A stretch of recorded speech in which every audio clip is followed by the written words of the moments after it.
6월 13일 주일 예배를 하나님께 드리겠습니다. 다 자리에서 일어나시겠습니다. 여는 찬양을 드립니다.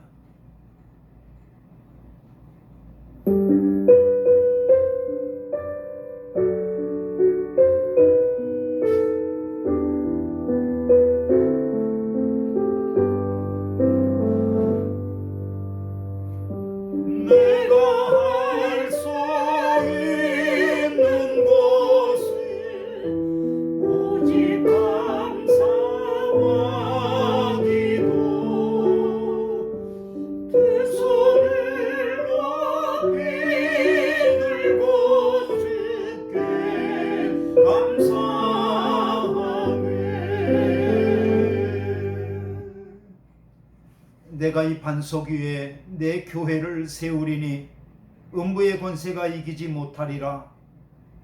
하나님 감사합니다. 세상 가운데 있는 저희를 부르셔서 예수 그리스도를 믿는 믿음 가운데 하나님의 백성 삼아주시고 오늘도 우리를 불러 모으사 하나님 예배하게 하여 주셨으니 감사를 드립니다. 우리를 마닐라 은혜 감리교회로 불러주셨으니 감사를 드립니다. 우리가 드리는 예배를 받아주시고 하나님의 크신 은혜에 응답하는 시간 되기를 원합니다.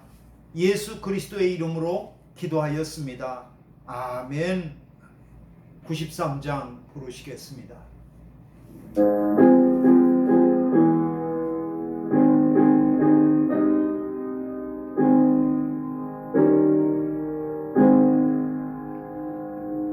예수는 나의 힘이요 내 생명 되시니 구주 예수 떠나 살면 죄 중에 빠지리 눈물이 앞을 가리고 내 맘에 근심 위로하고 힘주시네 주 예수. 예수는 나의 힘이요 내 친구 되시니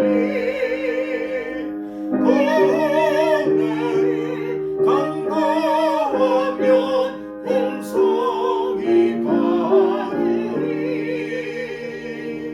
햇빛과 위를 주시니 추수할 곡식 많도다 귀한 열매 주시노니 주 예수.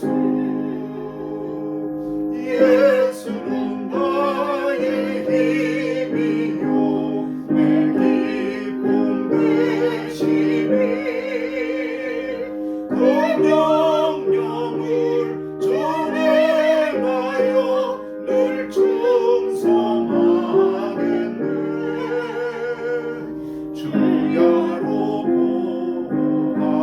보호하시고 바른 길 가게 하시니 의지하고 따라가리 주 예수.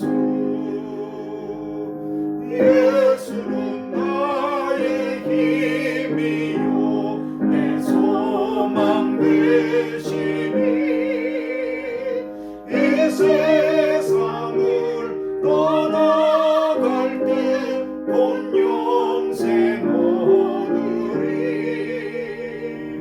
안 없는 복을 주시고 영원한 기쁨 주시니 나의 생명 나의 기쁨 주 예수.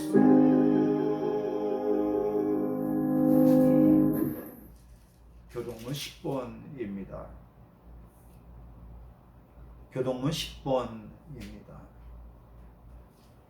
하나님이여 나를 지켜 주소서. 내가 주께 피하나이다. 내가 여호와께 아뢰되 주는 나의 주님이시오니 주밖에는 나의 복이 없다 하겠나이다. 땅에 있는 성도들은 존귀한 자들이니 나의 모든 즐거움이 그들에게 있도다. 다른 신에게 예물을 드리는 자는 괴로움이 더할 것이라. 나는 그들이 드리는 피의 전제를 드리지 아니하며 내 입술로 그 이름도 부르지 아니하리로다. 여호와는 나의 산업과 나의 자네의 소득이시니 나의 분깃을 지키시나이다. 내게 줄로 재어준 구역은 아름다운 곳에 있으며 나의 기업이 실로 아름답도다. 나를 훈계하신 여호와를 송축할지라. 밤마다 내 양심이 나를 교훈하도다. 내가 여호와를 항상 내 앞에 모심이요 그가 나의 오른쪽에 계심으로 내가 흔들리지 아니하리로다. 아멘. 사도신경으로 신앙을 고백하겠습니다.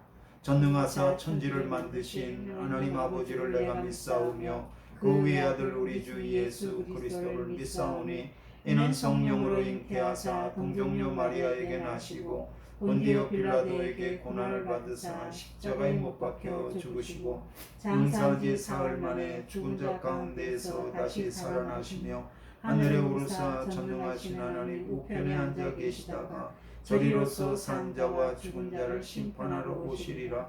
성령을 믿사오며 거룩한 공예와 성도가 서로 교통하는 것과 죄를 사하여 주시는 것과 몸이 다시 사는 것과 영원히 사는 것을 믿사옵나이다. 아멘. 성령 1장 부르시겠습니다.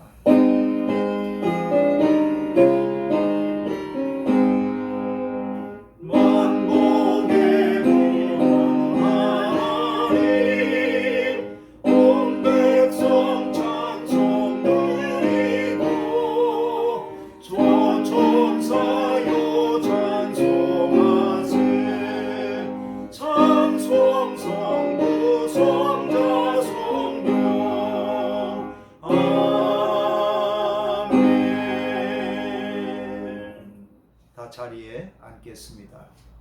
이 시간 기도하겠습니다. 기도할 때 제가 기도하겠습니다. 하나님 있는 곳 초소에서 오늘도 하나님을 예배함을 감사드립니다. 우리가 드리는 경배를 받아주시옵소서. 아버지 하나님, 코로나가 1년이 넘어서 정말 좀 길어진다 싶습니다. 사람들은 만날 때마다 코로나가 우리의 화제의 주제입니다. 아버지 하나님, 코로나 가운데에서도 모든 것을 주관하시고 통치하시는 분이 하나님이심을 믿사옵고 오직 하나님만 바라보고 있사오니 우리를 불쌍히 여겨 주시옵소서. 하나님, 지금은 한국에 농부가 씨 뿌리는 그러한 계절입니다. 씨가 땅에 떨어져서 땅속에 깊이 뿌리 내려 비바람에 흔들리지 않고 알차게 자라남과 같이 저희 마음속에서도 하나님의 구원의 말씀의 씨앗이 심겨져서 주님께 더 깊이 뿌리 내리며 성장할 수 있도록 은혜를 베풀어 주시옵소서. 주님, 새싹이 연두색의 녹색으로 변하여지며 녹음이 짙어지듯이 저희의 믿음도 엷은 믿음에서 진한 믿음으로 변화되게 하시고 사랑도 더 넓고 깊어질 수 있도록 인도하여 주시옵소서. 대지에는 태양의 열기가 더해가듯이 우리의 사랑도 더 뜨거워질 수 있도록 인도하여 주시옵소서. 영적인 시련도 견디어서 거세게 몰아치는 세상의 풍파도 이겨내고 풍성한 열매를 맺게 하여 주시옵소서. 비록 더딜지라도 인내하며 주님만 바라보오니 우리를 긍휼히 여겨 주시옵소서. 우리 안에서 착한 일 구원을 시작하신 이가 하나님이시오니 오직 우리 주님 예수 그리스도의 날까지 우리를 보존하시고 우리를 지키시고 우리를 성장하게 하시며 하나님께서 우리를 자라가게 하실 줄로 믿습니다. 오늘도 예배를 통해서 하나님의 거룩하신 이름을 부르며 하나님께 영광을 돌립니다. 감사하고 예수님의 이름으로 기도하였습니다. 아멘. 하늘에 계신 우리 아버지여, 이름이 거룩히 여김을 받으시오며 나라 임하옵시며 뜻이 하늘에서 이룬 것 같이 땅에서도 이루어지이다. 오늘날 우리에게 일용할 양식을 주옵시고 우리가 우리에게 죄 지은 자를 사하여 준 것 같이 우리 죄를 사하여 주옵시고 우리를 시험에 들게 하지 마옵시고 다만 악에서 구하옵소서. 대개 나라와 권세와 영광이 아버지께 영원히 싸움나이다. 아멘.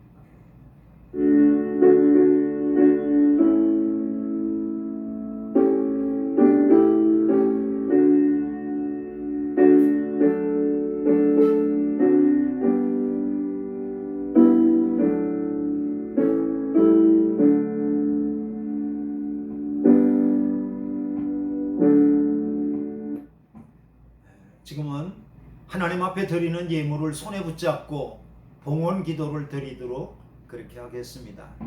봉헌 기도 드리겠습니다. 아버지 하나님, 일용할 양식으로 우리의 삶을 풍족하게 하시는 하나님을 찬양합니다. 우리의 삶의 모든 구석을 살피시고 공급하시는 하나님의 은혜에 감사하며 우리가 거룩하게 구별한 예물을 하나님 앞에 드립니다. 주님이 주신 사랑이 너무 커서 다 갚을 수도 없습니다. 주님이 주신 은혜가 너무 깊어서 다 헤아릴 수도 없습니다. 주님이 주신 축복이 너무 많아서 다 계산할 수도 없습니다. 주님이 우리의 허물과 수치를 따지지 않으시고 품어주시고 덮어주시고 싸매어 주셨기에 오늘도 우리가 주님 앞에서 서 있음을 믿습니다. 그 사랑에 감사하고 응답하며 작은 예물을 올려드렸사오니 이것을 받으시고 이 예물이 쓰이는 곳마다 하나님의 사랑이 끝없이 하나님 아버지여 퍼져나가게 하여 주시옵소서. 우리의 숨이 멈춰지는 그날까지 우리의 감사의 고백이 끊이지 않도록 우리의 삶을 축복하여 주시옵소서. 우리의 믿음을 축복하여 주시옵소서. 예수 그리스도의 이름으로 기도하였습니다. 아멘. 하나님께서 오늘 우리에게 주시는 말씀을 같이 읽겠습니다. 오늘 말씀은 사무엘상 16장 1절로부터 13절까지의 말씀입니다.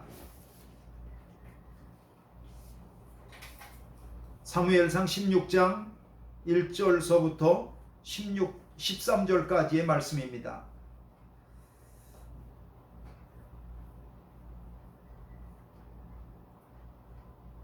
한 절씩 한 절씩 교대로 읽겠습니다. 여호와께서 사무엘에게 이르시되 내가 이미 사울을 버려 이스라엘 왕이 되지 못하게 하였거늘 네가 그를 위하여 언제까지 슬퍼하겠느냐. 너는 뿔에 기름을 채워 가지고 가라. 내가 너를 베들레헴 사람 이새에게로 보내리니 이는 내가 그의 아들 중에서 한 왕을 보았느니라 하시는지라.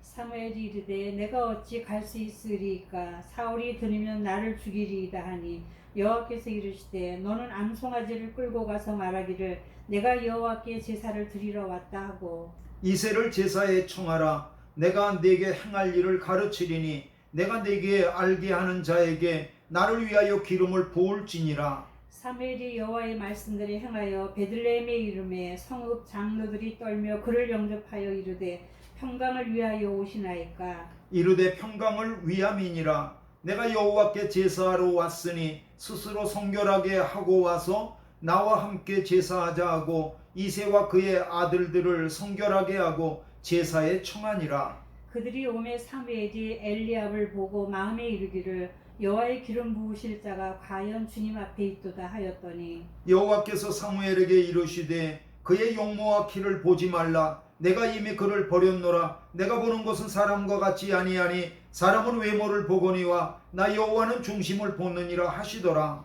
이새가 아미나답을 불러 사무엘 앞을 지나가게 하매 사무엘이 이르되 이도 여호와께서 택하지 아니하셨느니라 하니 이새가 산마로 지나게 하매 사무엘이 이르되 이도 여호와께서 택하지 아니하셨느니라 하니라. 이새가 그의 아들 7을 다 사무엘 앞으로 지나가게 하나 사무엘이 이새에게 이르되 여호와께서 이들을 택하지 아니하셨느니라 하고 또 사무엘이 이새에게 이르되 네 아들들이 다 여기 있느냐? 이새가 이르되 아직 막내가 남았는데 그는 양을 지키나이다. 사무엘이 이새에게 이르되 사람을 보내어 그를 데려오라. 그가 여기 오기까지는 우리가 식사자리에 앉지 아니하겠노라.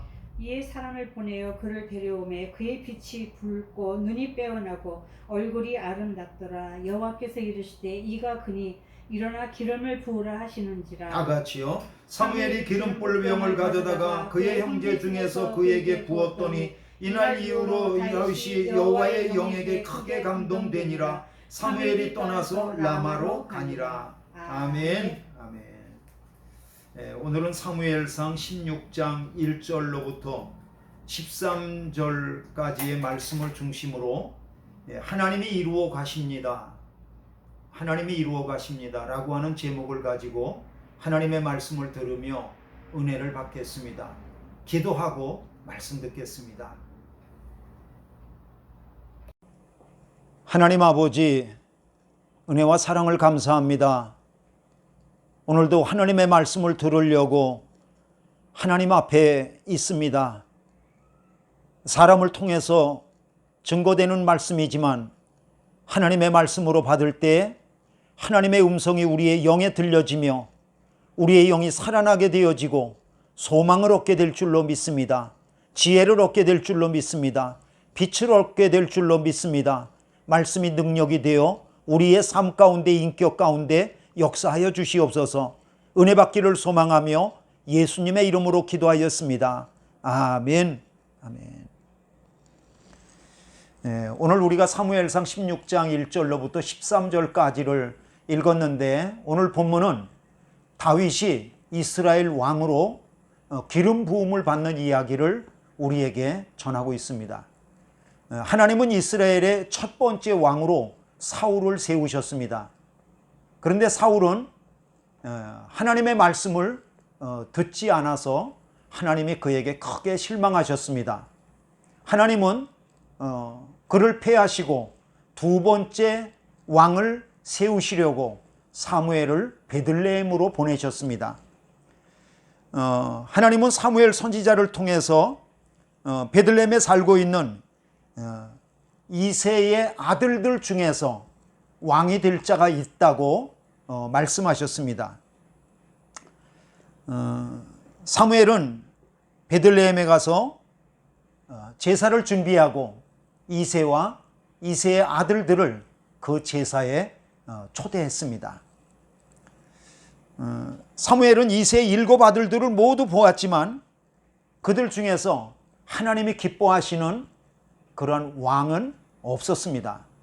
그래서 사무엘이 놀라서 이새에게 이렇게 묻습니다. 네 아들들이 다 여기 있느냐? 그때 이새가 사무엘에게 이렇게 대답하였습니다. 아닙니다.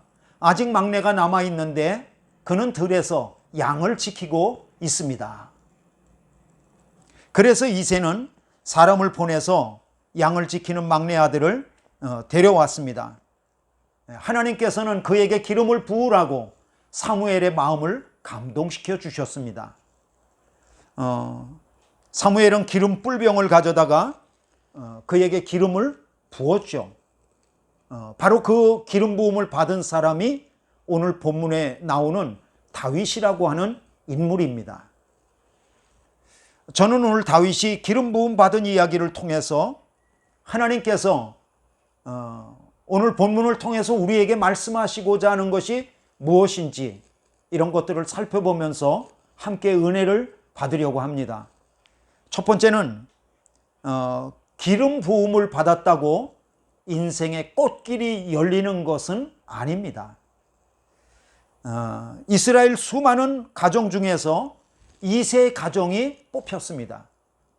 그리고 이새의 그 수많은 아들들 중에서 가장 막내인 아들인 다윗이 왕으로다가 기름 부으심으로 뽑혔습니다. 이것은 다윗이 받은 하나님의 특별한 은혜임에 틀림이 없습니다. 그러나 이것을 기억하시기 바랍니다. 다윗이 하나님의 특별한 은혜를 받았다고 할지라도 그의 인생에 꽃길이 열린 것은 아닙니다. 오히려 꽃길이 아니라 다윗의 인생에 가시밭길이 열렸습니다. 성경은 다윗이 기름 부음 받은 사건을 이렇게 전하고 있습니다. 사무엘상 16장 13절입니다. 사무엘이 기름 뿔병을 가져다가 그의 형제 중에서 그에게 부었더니 이날 이후로 다윗이 여호와의 영에게 크게 감동되니라. 사무엘이 떠나서 라마로 가니라. 여러분, 다윗은 사무엘로부터 기름 부음을 받은 이후에 여호와의 영에게 감동되었다고 그랬습니다. 그런데 여호와의 영에게 감동되었는데 그냥 감동된 게 아니라 오늘 본문에 보니까 크게 감동되었다고 말씀은 우리에게 전해주고 있습니다.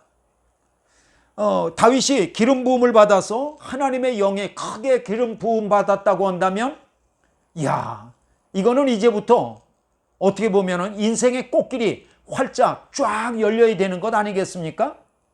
그런데 그렇지가 않고 다윗이 여호와의 기름 부음을 받은 이후에 하나님의 영이 그에게 임한 이후에 그의 길에서는 이제 가시밭길이 드디어 열리기 시작했던 거죠.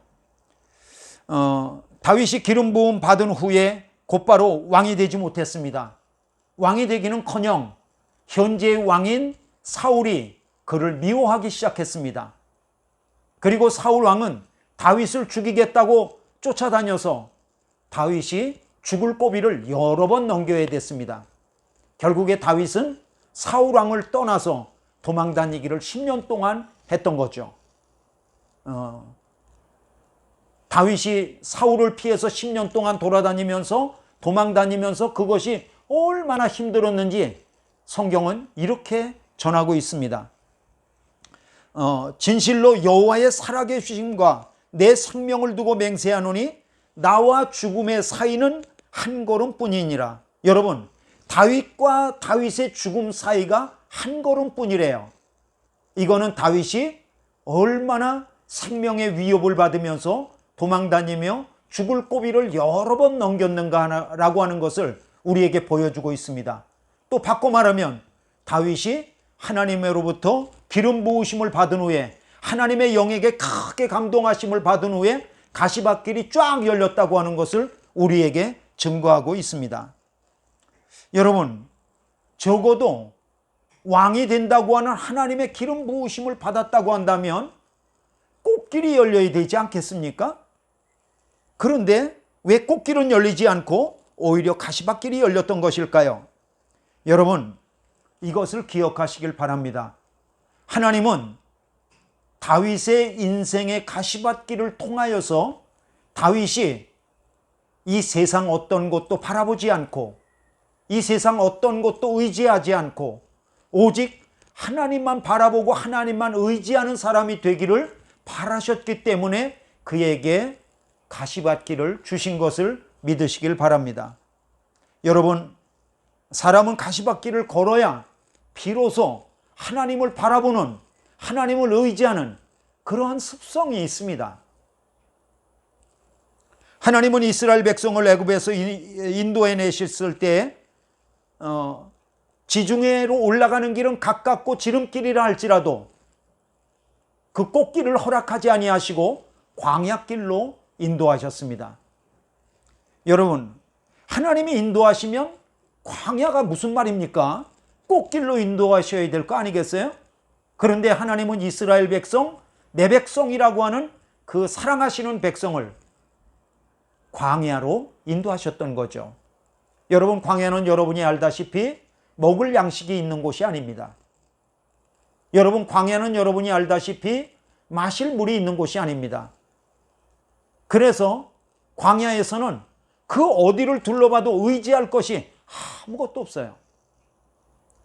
여러분, 광야는 한 곳에 머물러 텐트 치고 농사 지어서 벽실을 심고 그렇게 밀가루 씨를 뿌릴 그럴 땅이 아무것도 없어요.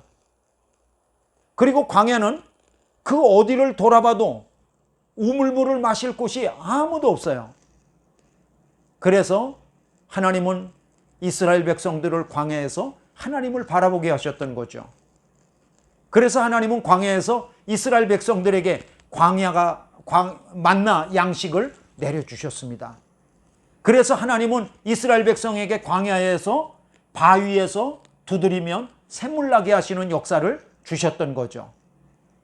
그래서 하나님은 이스라엘 백성에게 광야를 바라보지 말고 광야 가운데서 하나님을 의지하게 하시고 하나님을 바라볼 수 있는 그러한 길을 허락하셨던 거죠.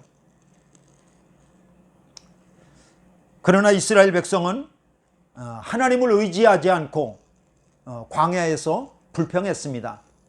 이스라엘 백성은 광야에서 하나님을 원망했습니다. 그래서 어떻게 됐죠?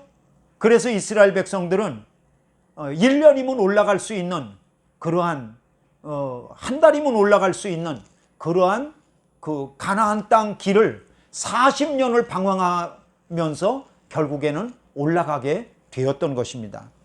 여러분 이것을 기억하시기 바랍니다. 하나님은 우리를 꽃길로만 부르지 않으셨습니다. 하나님은 오히려 우리를 형통한 길로 부르셨습니다. 여러분 형통한 길이 뭐죠? 형통한 길은요, 내가 걸어가고 있는 길이 꽃길이든지 내가 걸어가고 있는 길이 가시밭길이든지 그것이 어떤 길이든지 내 주 예수 모신 것이 그 어디나 하늘나라라고 고백하면서 꽃길로 여기고 걸어가면 그것이 바로 형통한 길인 것을 믿으시길 바랍니다. 야고보는 우리에게 말씀합니다. 야고보서 1장 2절로 4절입니다. 내 형제들아 너희가 여러 가지 시험을 당하거든 온전히 기쁘게 여기라. 이는 너희 믿음의 시련이 인내를 만들어내는 줄 너희가 알미라. 인내를 온전히 이루라. 이는 너희를 온전하고 구비하여 조금도 부족함이 없게 하려 함이라. 그렇습니다. 만약에 내가 지금 오늘 가시밭길을 걸어가고 있다고 그런 생각이 드시면 이것은 하나님의 인도가 아니라고 그렇게 하지 않기를 바랍니다. 또 내가 지금 걸어가고 있는 길이 꽃길이라고 한다면 이것이야말로 하나님의 길이라고 그렇게 함부로 판단하지 않기를 바랍니다.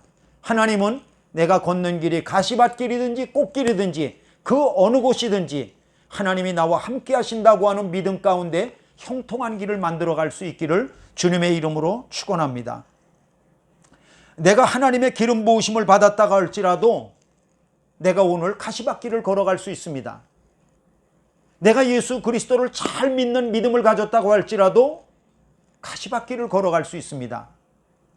내가 성령을 받았다고 할지라도 내 안에 성령이 충만하다고 할지라도 가시밭길을 걸어갈 수 있습니다. 그러나 하나님이 나를 향하여서 크고 좋은 계획을 갖고 계심을 믿고 그 길을 걸어간다면 하나님께서 우리에게 큰 상을 주실 줄로 믿습니다. 또 그것이 형통한 길이 될 줄로 믿습니다. 이런 은혜가 함께 하시기를 바랍니다.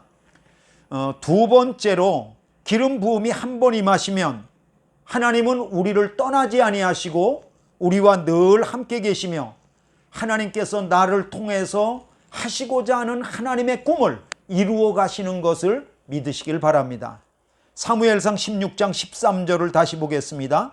사무엘이 기름 뿔병을 가져다가 그의 형제 중에서 그에게 부었더니 이날 이후로 다윗이 여호와의 영에게 크게 감동되니라. 이날 이후로, 다시 말하면 다윗이 사무엘을 통하여서 기름 부으심을 받은 이후로 그가 죽는 날까지 하나님께서 떠나지 아니하시고 다윗과 함께 하셨던 것을 믿으시길 바랍니다. 다윗이 사무엘로부터 기름 부음을 받았을 때 그의 나이가 만 20세 정도나 아니면 좀 만 20세보다 조금 못했을 거로 보고 있습니다. 18이나 19 정도로다가 말이죠. 그런데요, 다윗은 사무엘로부터 기름 부음을 받고 바로 왕이 되어야 될 텐데 바로 왕이 되지 못했어요. 다윗이 이스라엘에서 온전한 왕이 될 때까지는 다윗은 무려 3번씩이나 기름 부음을 거듭 받게 되어졌던 것입니다. 이것은 정말로 특이한 일입니다. 다윗은 첫 번째 기름 부음을 오늘 우리가 본문에서 사무엘상 16장에서 보는 바와 같이 사무엘에게로부터 기름 부음을 받았습니다. 그리고 다윗은 두 번째 기름 부음을 유다의 사람들로부터 기름 부음을 받아서 유다 족속의 왕이 되었습니다. 그때가 다윗의 나이 30세였습니다. 그리고 다윗은 세 번째 기름 부음을 이스라엘의 12지파 모든 지파의 장로들로부터 그 33살 나이에 헤브론에서 기름 부음을 받았던 거죠. 그래서 다윗이 처음 기름 부음을 받은 뒤에 무려 한 13년 그 이상 후에나 다윗은 세 번씩이나 거듭거듭해서 기름 부음을 받고 비로소 이스라엘의 온전한 왕이 되었던 것입니다. 사실 왕이 되기 위해서 기름 부음을 받는 것은 한 번이면 족합니다. 그런데 다윗은 한 번이 아니라 두 번도 아니고 세 번씩이나 기름을 부어야만 비로소 온전한 왕이 되었던 거죠. 혹시 첫 번째 기름 부음이 무효였을까요? 혹시 두 번째 기름 부음 받은 것이 무효였을까요? 아니요, 그렇지 않습니다. 그렇지 않습니다. 오히려 하나님은 다윗에게 세 번씩이나 거듭되는 기름 부으심을 통하여서 내가 너를 향한 왕으로 이루어가는 그 꿈이 계속되고 있고 멈추지 않는다는 것을 보여주셨은 것을 우리에게 볼 수 있습니다. 그리고 또 중요한 것은 이것입니다. 하나님은 한 번 기름 부음 받은 사람을 결코 떠나지 아니하시고 버리지 아니하시고 그와 늘 함께 한다는 것을 하나님은 다윗에게 보여주셨던 거죠. 여러분, 우리는 내가 변덕스러우니까 하나님도 변덕스러우실 거라고 생각하는 경우가 있습니다. 전혀 그렇지 않습니다. 하나님은 성령으로 내 안에 한 번 들어오시면 우리를 버리지 아니하시고 우리를 떠나지 아니하시고 영원토록 우리와 함께 계시는 것을 믿으시길 바랍니다. 때로 우리가 주님을 실망시켜 드릴 때도 있죠. 그렇다고 주님은 우리 안에서 떠나가시는 것은 아닙니다. 내 안에 계신 성령께서 때로 슬퍼하실 때도 있지만 우리 안에서 떠나지 아니하시고 우리를 탄식하시며 우리를 위해서 간구하시고 영원히 그래도 함께 하시는 것을 믿으시길 바랍니다. 예수님은 부활하신 후 하늘로 올리우시면서 제자들에게 이렇게 말씀하셨습니다. 마태복음 28장 20절입니다. 볼지어다 내가 세상 끝날까지 너희와 항상 함께 있으리라. 예수님은 더 이상 육체 가운데 이 세상에 계실 수 없었지만 오히려 성령을 우리에게 보내주셨습니다. 성령께서는 오셔서 예수 그리스도를 믿는 사람들의 마음속에 함께 계셨습니다. 그리고 바울은 하나님의 성령이 함께 하시는 저와 여러분을 가리켜서 이런 말씀을 하고 있습니다. 고린도전서 3장 16절입니다. 너희는 너희가 하나님의 성전인 것과 하나님의 성령이 너희 안에 계시는 것을 알지 못하느냐? 여러분, 알지 못하느냐라고 하는 의문문은 이거는 몰라서 묻는 의문문이 아니죠. 강조 의문문이죠. 하나님의 성령이 너희 안에 거하시고 있다는 것을 너희가 반드시 알아야 될 것이다 라고 강조해서 우리에게 하시는 말씀입니다. 여러분, 성령께서 내 안에 계시면 성령께서는 가만히 계시지 않습니다. 성령님은 내 안에서 시작된 하나님의 구원이 자라나게 하시고 내 안에서 시작된 하나님의 구원이 우리 주님 예수 그리스도의 오실 날까지 그것을 갖다가 온전하게 이루어 가시는 성령님이신 것을 믿으시길 바랍니다. 빌립보서 1장 6절입니다. 너희 안에서 착한 일을 시작하신 이가, 여기서 착한 일이라고 하는 것은 예수 그리스도 안에 있는 구원을 말씀하고 있는 것입니다.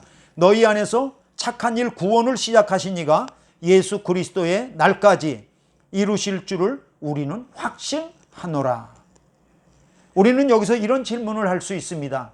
그것은 뭐냐 하면 왜 어떤 사람은 구원받은 이후에 성숙이 더디게 일어나고 왜 어떤 사람은 예수 그리스도를 믿고 구원받은 이후에 성숙이 좀 이렇게 부지런히 일어나게 되는가? 물론 예수님은 먼저 된 자로서 나중되고 나중된 자로서 먼저 될 자가 많으니라고 말씀하셨지만 왜 먼저 된 자가 나중되고 나중된 자로서 먼저 될 자가 많은지 그것은 비밀입니다. 그러나 우리가 확실하게 아는 것은 이것입니다. 하나님께서 먼저 된 자로서 나중되게 하고 나중된 자로서 먼저 된 자가 많게 하는 그 중심에 하나님이 문제가 있는 것은 아닙니다. 누구에게 문제가 있냐면 하나님은 동일하게 모든 사람들이 다 동일하게 성장하기를 원하시고 그러시지만 우리에게 문제가 있다는 것을 알게 되어집니다. 나 때문입니다. 하나님은 예수 그리스도를 믿는 모든 자들이 성령을 받고 또 성령께서는 모든 믿는 자의 마음속에 오셔서 그 시작하신 하나님의 구원을 온전히 잘하도록 도우실 것입니다. 중요한 것은 내가 하나님을 제한하지 않는 거죠. 내가 하나님을 제한하는 태도는 그것은 여러 가지입니다. 만약에 내가 하나님을 제한하는 태도를 제거한다면 성령님께서는 내 안에서 하나님이 시작하신 구원을 온전히 이루어 나가고 성취할 수 있도록 우리를 도우실 것입니다.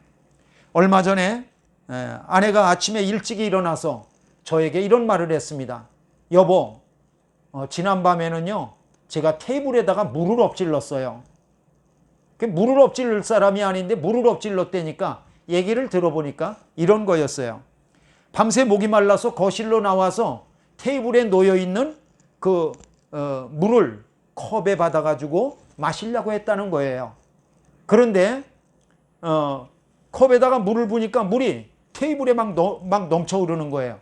아니 얼마 붓지도 않았는데 어떻게 이렇게 됐나 보니까 컵에 플라스틱 얇은 뚜껑이 덮여 있던 거죠. 여러분도 살면서 이런 경우를 한두 번씩 경험해 본 적이 있을 거라고 그런 생각이 듭니다. 여러분의 컵 뚜껑이 닫혀 있는데 그 위에다가 백두산수를 부으면 무슨 소용이 있겠습니까? 여러분, 우리가 가지고 있는 컵에 플라스틱 뚜껑이 덮여 있는데 거기 위에 삼다수를 붓고 그 비싼 프랑스 에비앙물을 붓는다고 그게 어떻게 그 안에 부어지겠습니까? 마찬가지입니다. 우리의 영에 하나님을 그 은혜 받는 것을 제한하는 뚜껑을 덮어놓고 있다면 그 누구도 하나님의 은혜 안에서 자라갈 수도 없고 은혜를 받을 수도 더더욱 없을 것입니다. 그렇습니다. 여러분, 우리는 하나님이 우리에게 은혜를 부어주셔서 예수 그리스도를 믿는 믿음이 우리 안에 있다고 할지라도 하나님의 은혜를 날마다 받을 수 있도록 우리의 영을 덮어놓는 내가 하나님을 제한하는 그런 어떤 뚜껑을 제거해야 될 것입니다. 그렇게 한다면 하나님께서는 우리 안에서 시작하신 하나님의 구원을 온전히 성취하도록 도우실 것입니다. 아무리 수없이 많은 사람이 예수님의 옷에 손을 대었다고 할지라도 예수 그리스도의 치유의 은혜를 경험한 사람은 혈루증을 앓는 여인 오직 한 사람이었습니다. 예수님은 사람들을 둘러보시면서 그렇게 수많은 사람들이 있었지만 누가 내 옷에 손을 대었느냐? 그렇게 말합니다. 여러분, 예수님의 옷에 손댄 사람이 한두 명입니까? 밀고 치이고 얼마나 많은 사람들이 예수님의 옷에 손을 댔겠습니까? 그러나 예수님은 이렇게 말씀하십니다. 내게서 능력이 나갔느니라. 그러니까 예수님에게 손을 댄 사람은 많이 있지만 그 옷에 믿음으로 손을 댄 사람은 오직 혈루증을 12해 동안 앓고 있던 한 여자, 그 사람뿐이었습니다. 여러분, 하나님은 선택적으로 사람들에게 은혜 주시지 않습니다. 예수 그리스도 안에서 구원받은 모든 사람들에게 하나님의 은혜는 동일하게 임하시는 것을 믿습니다. 다만 우리가 하나님의 은혜를 제한하는 우리의 태도를 제거하지 않는다면 그 은혜는 내 것이 되지 못할 것입니다. 말씀을 마칩니다. 구원은 하나님이 하시는 일입니다. 구원은 하나님이 시작하시고 하나님이 진행하시고 하나님이 우리 주님 예수 그리스도의 날까지 완성해 가실 것입니다.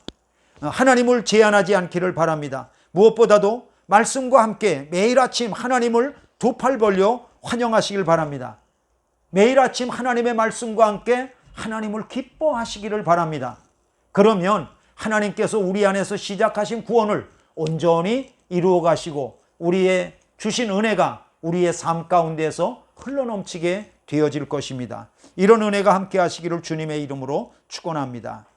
아버지 하나님, 은혜와 사랑을 감사합니다.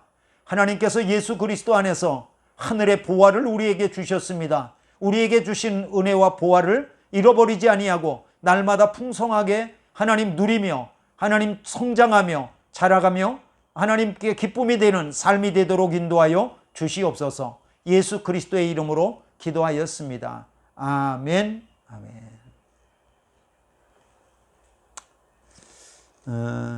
교회 소식은 특별한 것은 없고요. 우리와 함께 신앙생활하던 강신주 권사님, 김영옥 집사님, 그리고 강문석 어린이가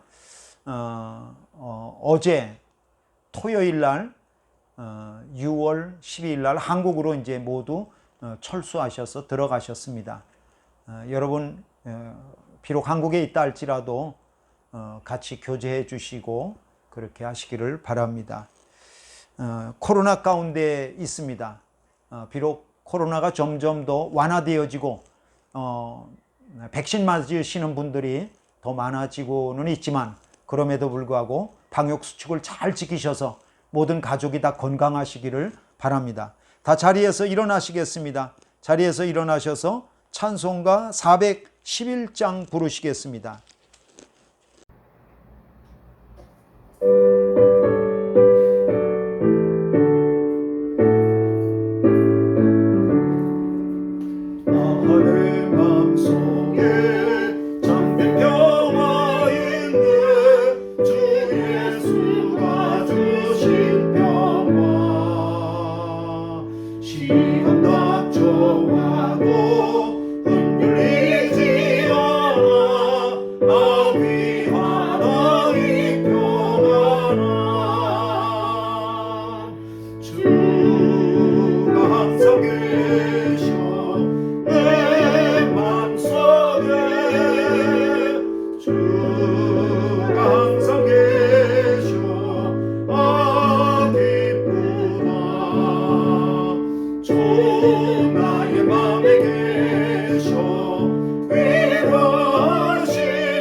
축도하심으로 예배를 마치도록 하겠습니다.